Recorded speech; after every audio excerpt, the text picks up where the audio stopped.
I've always been interested in real-world problems.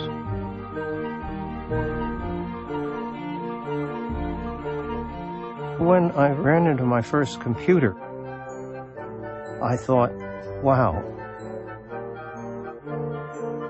I'd seen factories and things. Those machines, they had no ability to change. They had no ability, in short, to think. That was the missing element.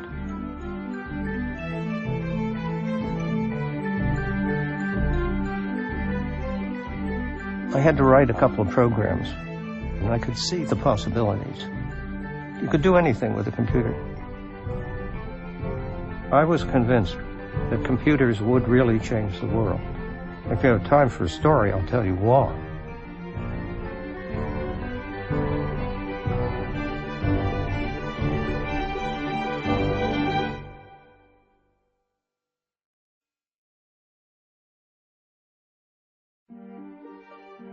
Policy letter number 4 is really kind of a way of describing what is going on within the IBM culture.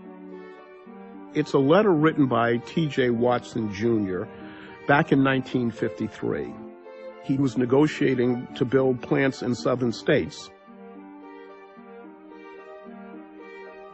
The governors in those southern states were really pressing him to sign up for a separate but equal policy. And he was clear, we are not going to discriminate against our employees. So he wrote this letter as a way to send a message to the governors. Now you have to decide whether you want the jobs. He was clear that IBM would not discriminate on the basis of race or color or creed. And then he caused it to be printed in the local newspapers as a way to send a message to the governors that this wasn't just an affectation, this was belief. It shows the commitment of the company to put a stake in the ground even when it potentially is going to cost the company something. IBM set an example that others could observe. But this isn't an isolated instance. In 1914, we employed the first disabled employees. 1934, we employed women in what were the high-tech jobs of the time. And the following year, the founder of the company declared that it was the policy of the IBM company to pay women the same thing that men earn for doing the same work.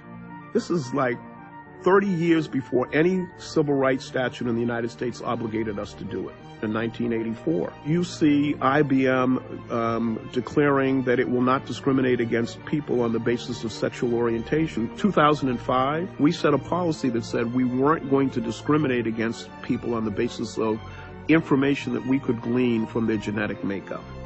First company in the world to do it. At some level, we are all different. We think differently. We react to the world around us differently. Those differences aren't things to be afraid of.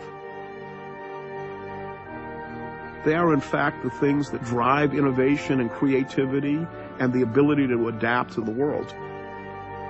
We believe that companies are great because they can attract the greatest and smartest people. And the belief that talented, bright people are found in every part of the human family is not just a kind of poster statement. This is who we are.